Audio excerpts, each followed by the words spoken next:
Hello, IELTS champion. Welcome back to our channel. Today, I'm going to discuss to you the different types of questions in the IELTS listening test.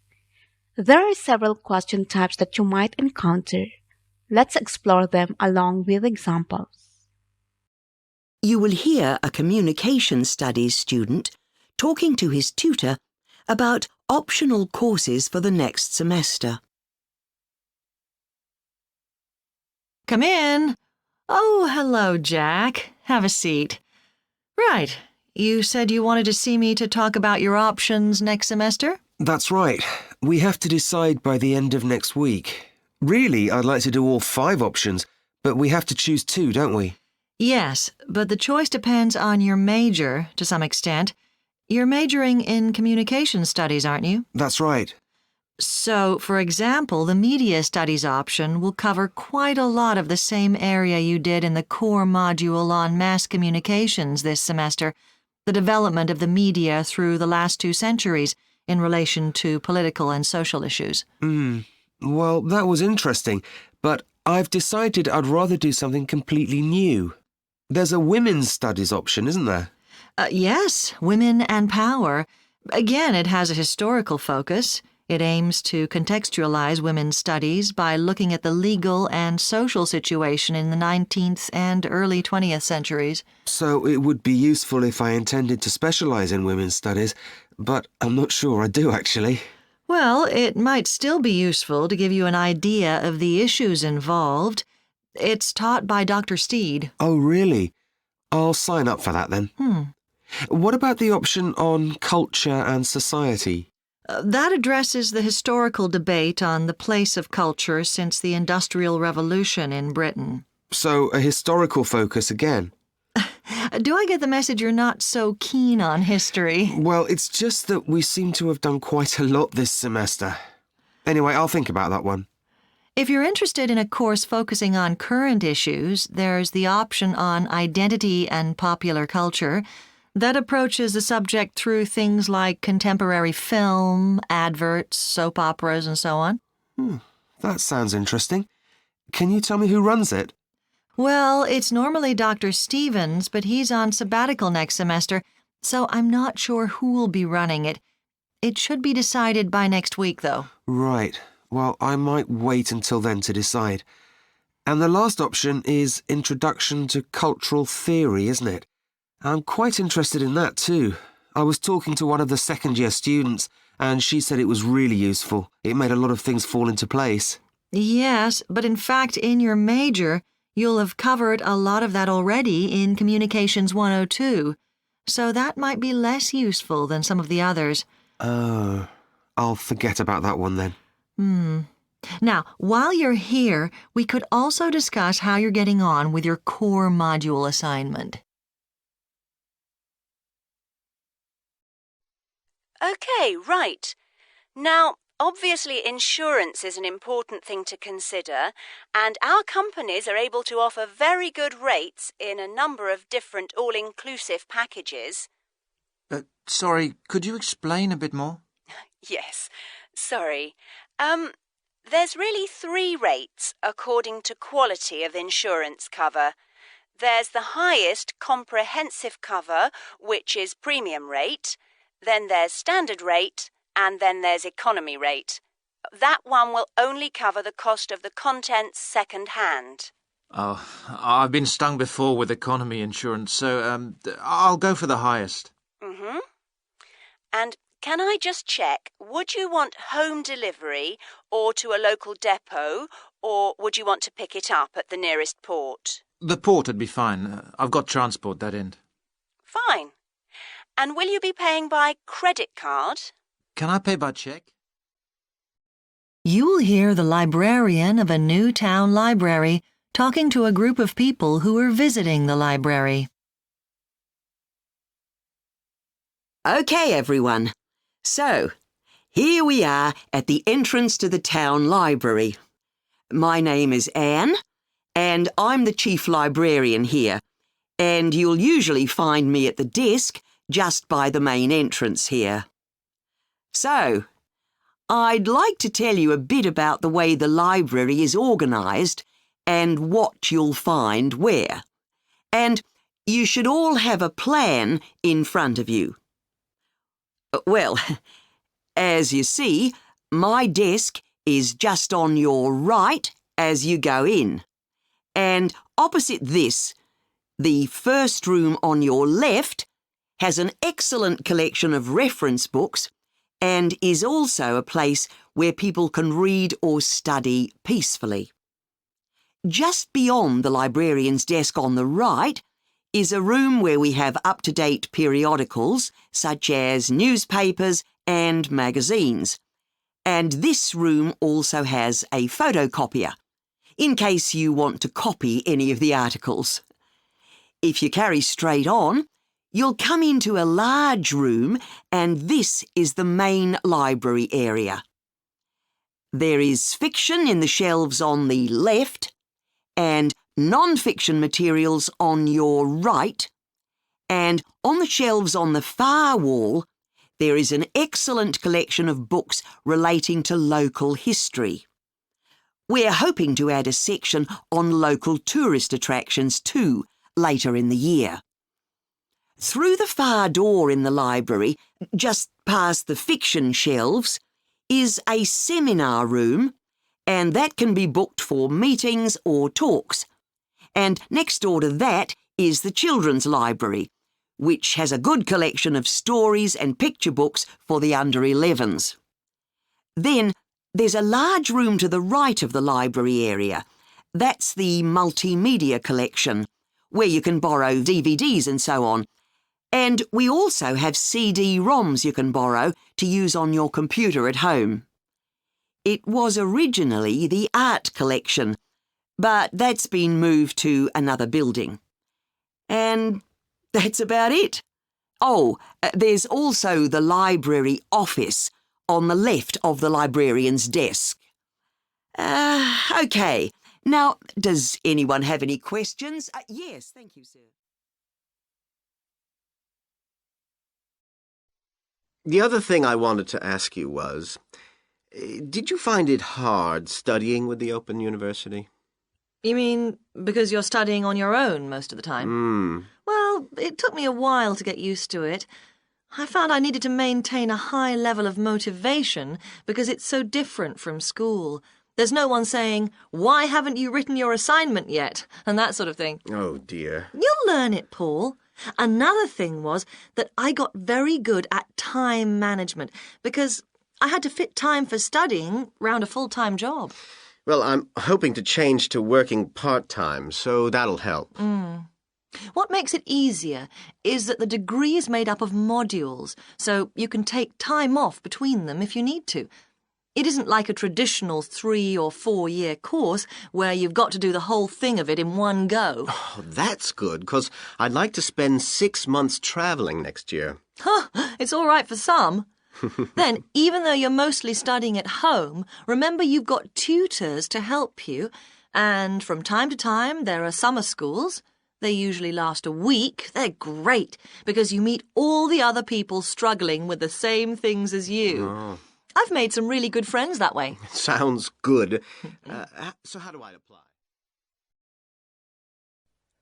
You will hear a telephone conversation between a customer and an agent at a company which ships large boxes overseas.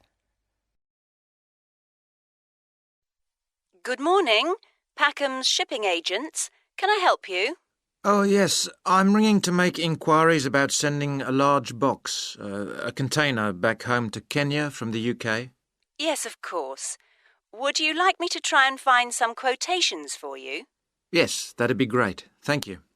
Well, first of all, I need a few details from you. Fine. Can I take your name? It's Jacob Mkere. Can you spell your surname, please? Yes, it's Mkere. Is that M for mother? Yes. Thank you. And you say that you will be sending the box to Kenya? That's right. And where would you like the box picked up from? From college, if possible. Yes, of course. I'll take down the address now. It's Westall College. Is that Westall? Yes, college. Westall College. And where's that? It's Downlands Road in Bristol. Oh, yes, I know it. And the postcode? It's BS8 9PU.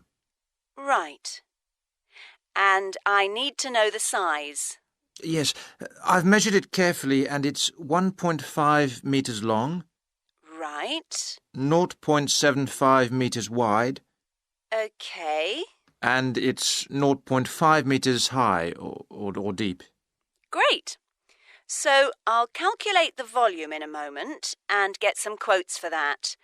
But first, can you tell me, very generally, what will be in the box?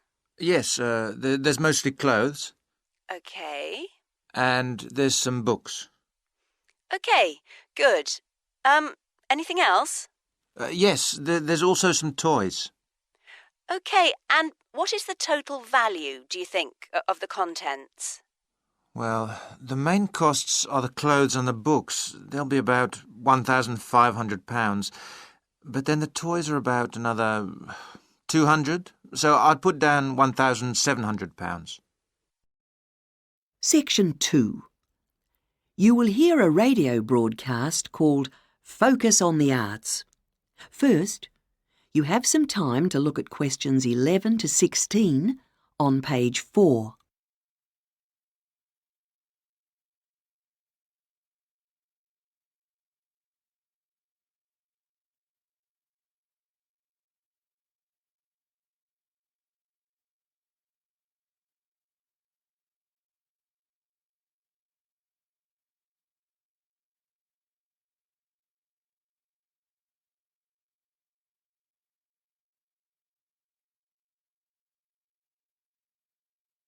Now listen carefully and answer questions 11 to 16.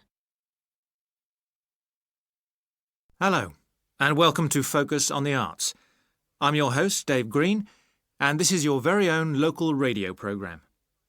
Every Friday evening, we put the spotlight on different arts and culture facilities and look at the shows and events that are on offer in the coming week. And today, the focus is on the National Arts Centre. Now, if you don't already know it yourself, I'm sure you've all heard of it.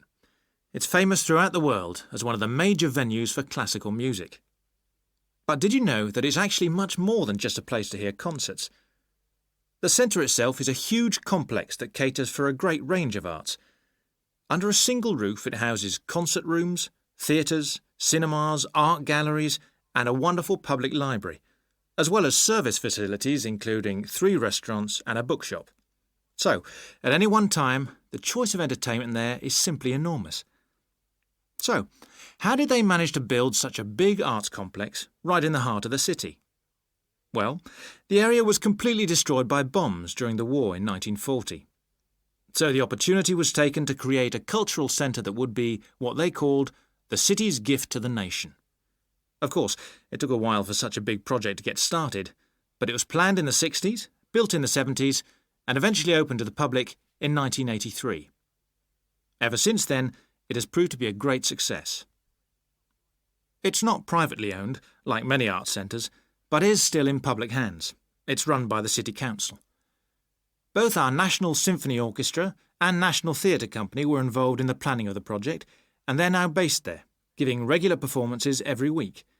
And as the centre is open 363 days of the year, there are plenty of performances to choose from. Before you hear the rest of the broadcast, you have some time to look at questions 17 to 20 on page 5.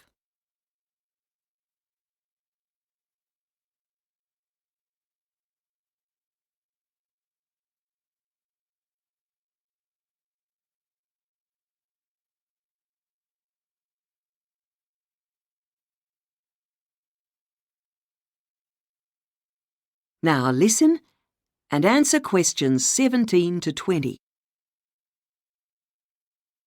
So, to give you some idea of what's on, and to help you choose from the many possibilities, we've made a selection of the star attractions.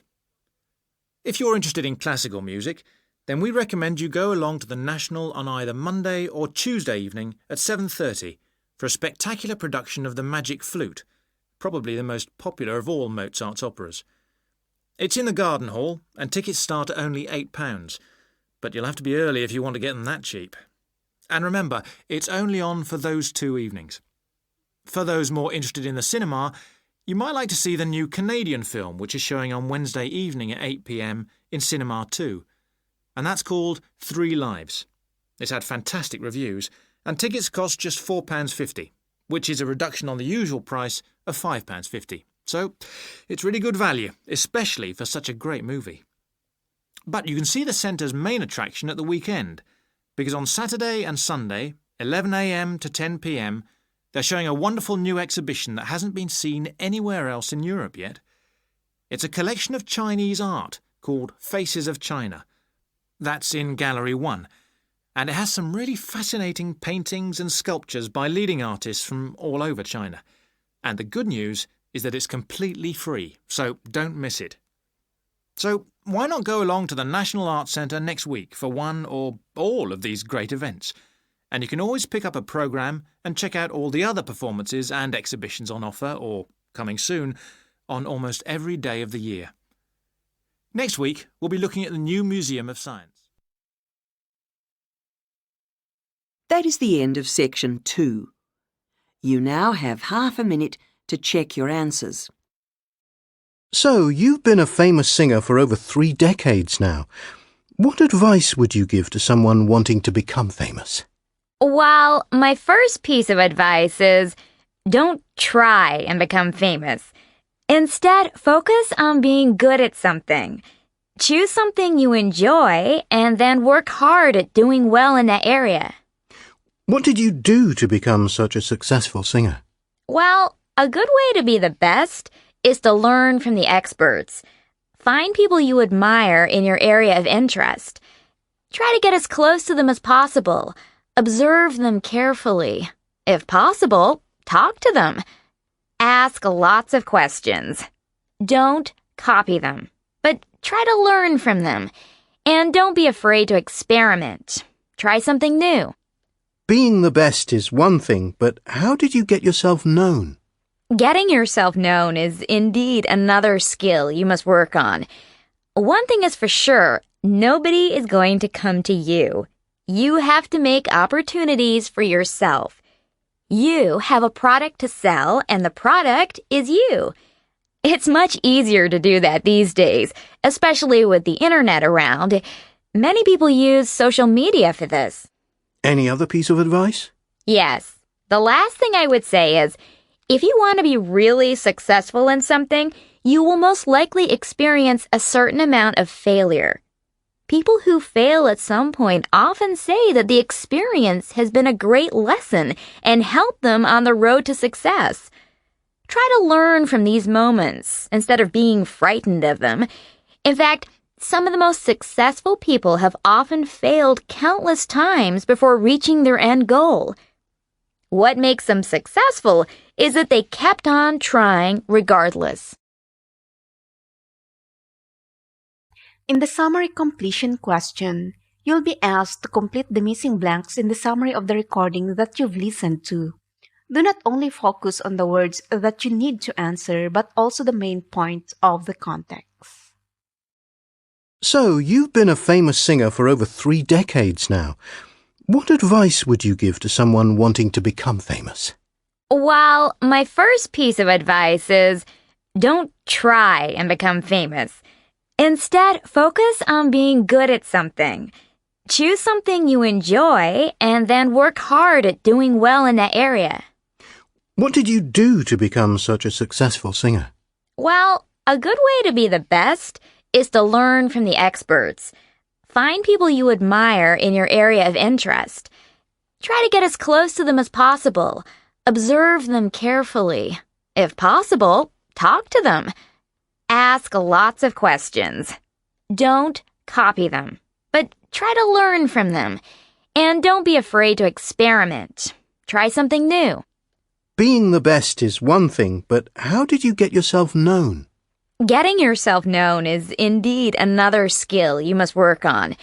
One thing is for sure, nobody is going to come to you. You have to make opportunities for yourself. You have a product to sell, and the product is you. It's much easier to do that these days, especially with the internet around. Many people use social media for this. Any other piece of advice? Yes. The last thing I would say is, if you want to be really successful in something, you will most likely experience a certain amount of failure. People who fail at some point often say that the experience has been a great lesson and helped them on the road to success. Try to learn from these moments instead of being frightened of them. In fact, some of the most successful people have often failed countless times before reaching their end goal. What makes them successful is that they kept on trying regardless.